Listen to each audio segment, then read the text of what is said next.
So ayan mga palangga, ulam namin ngayong gabi mga palangga, no? Yan, request ng aking asawa. Lato. Sausawan natin sa isda mga palangga. Gumawa pa ng sausawan yung aking asawa sa lato niya. Lato-lato ba? Man natin lato. Sausawan natin sa chuyo. Umit nato ni. Lamig bagay.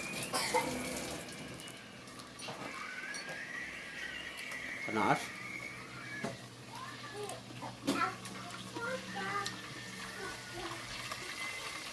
Pero ito kong mga palangga o isda, tambakol.